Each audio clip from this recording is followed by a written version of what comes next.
بسم اللہ الرحمن الرحیم۔ میں جہاز سے اترا اور کسٹم سے گزر کر ٹیکسی لینے اسٹینڈ کی طرف چلا۔ جب میرے پاس ایک ٹیکسی رکی تو مجھے جو چیز انوکھی لگی وہ گاڑی کی چمک دمک تھی۔ اس کی پالش دور سے جگمگا رہی تھی۔ ٹیکسی سے ایک سمارٹ ڈرائیور تیزی سے نکلا۔ اس نے سفید شرٹ اور سیاہ پتلون پہنی ہوئی تھی جو کہ تازہ تازہ استری شدہ لگ رہی تھی۔ اس نے صفائی سے سیاہ ٹائی بھی باندھی ہوئی تھی۔ وہ ٹیکسی کی دوسری طرف آیا اور میرے لیے گاڑی کا پچھلا دروازہ کھولا۔ اس نے ایک خوبصورت کارڈ میرے ہاتھ میں تھمایا اور کہا، سر، جب تک میں آپ کا سامان ڈگی میں رکھوں آپ میرا مشن سٹیٹمنٹ پڑھ لیں۔ میں نے آنکھیں مونچھ لیں۔ یہ کیا ہے؟ میرا نام سائیں ہے، آپ کا ڈرائیور۔ میرا مشن ہے کہ مسافر کو سب سے مختصر، محفوظ اور سستے رستے سے ان کی منزل تک پہنچاؤں اور ان کو مناسب ماحول فراہم کروں۔ میرا دماغ بھگ سے اڑ گیا۔ میں نے آس پاس دیکھا تو ٹیکسی کا اندر بھی اتنا ہی صاف تھا جتنا کہ وہ باہر سے جگمگا رہی تھی۔ اس دوران وہ اسٹیئرنگ وہیل پر بیٹھ چکا تھا۔ سر، آپ کافی یا چائے پینا چاہیں گے؟ آپ کے ساتھ ہی 2 تھرمس پڑے ہوئے ہیں جن میں چائے اور کافی موجود ہے۔ میں نے مذاق میں کہا کہ نہیں، میں تو کولڈ ڈرنک پیوں گا۔ وہ بولا، سر کوئی مسئلہ نہیں، میرے پاس آگے کولر پڑا ہوا ہے، اس میں کوک، لسی، پانی اور اورنج جوس ہے، آپ کیا لینا چاہیں گے؟ میں نے لسی کا مطالبہ کیا اور اس نے آگے سے ڈبہ پکڑا دیا۔ میں نے ابھی اسے منہ بھی نہیں لگایا تھا کہ اس نے کہا، سر، اگر آپ کچھ پڑھنا چاہیں تو میرے پاس اردو اور انگریزی کے اخبار موجود ہیں۔ اگلے سگنل پر گاڑی رکی تو سائیں نے ایک اور کارڈ مجھے پکڑا دیا کہ اس میں وہ تمام FM اسٹیشن ہیں جو میری گاڑی کے ریڈیو پر لگ سکتے ہیں۔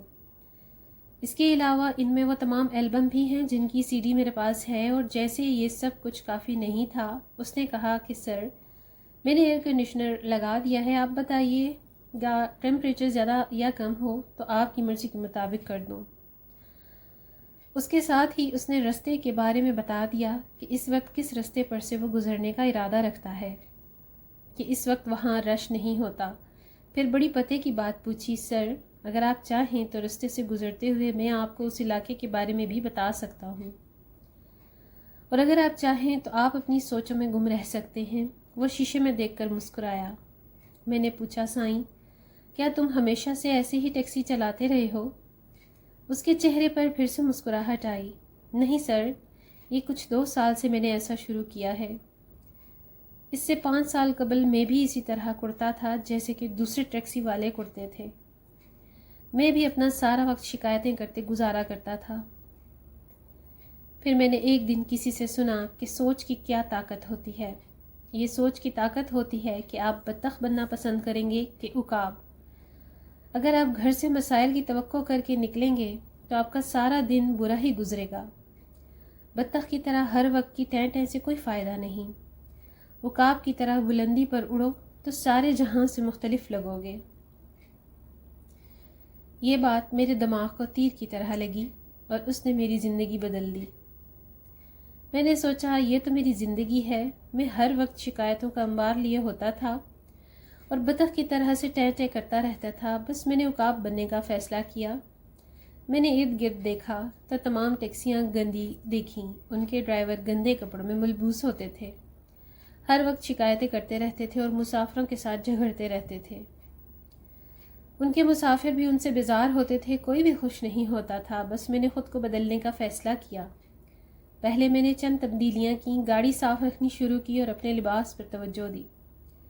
جب گاہکوں کی طرف سے حوصلہ افزائی ملی تو میں نے مزید بہتری کی اور اب بھی بہتری کی تلاش میں ہوں۔ میں نے اپنی دلچسپی کے لیے پوچھا کہ کیا اس سے تمہاری آمدنی پر کوئی فرق پڑا؟ سر، بڑا فرق پڑا۔ پہلے سال تو میری انکم ڈبل ہو گئی اور اس سال لگتا ہے 4 گنا بڑھ جائے گی۔ اب میرے گاہک مجھے فون پر بک کرتے ہیں یا SMS کر کے وقت طے کر لیتے ہیں۔ مجھے لگتا ہے کہ اب مجھے ایک اور ٹیکسی خریدنی پڑے گی اور اپنے جیسے کسی بندے کو اس پر لگانا پڑے گا۔ یہ سائیں تھا۔ اس نے فیصلہ کیا کہ اسے بطخ نہیں بننا بلکہ عقاب بننا ہے۔ کیا خیال ہے اس ہفتے سے عقاب کا ہفتہ نہ شروع کیا جائے؟ سائیں نے مجھے ایک نیا فلسفہ دیا ہے، بڑا فلسفہ۔ وہ جو کسی نے کہا ہے کہ کوئی پانی میں گرنے سے نہیں مرتا، ہاتھ پاؤں نہ مارنے سے مرتا ہے۔ ویڈیو اگر اچھی لگے تو لائک اور شیئر ضرور کیجیے گا۔ چینل پر نئے ہیں تو میرے چینل کو سبسکرائب کر لیجیے مزید ایسی ویڈیوز کے لیے۔ اگلی ویڈیو تک اللہ حافظ۔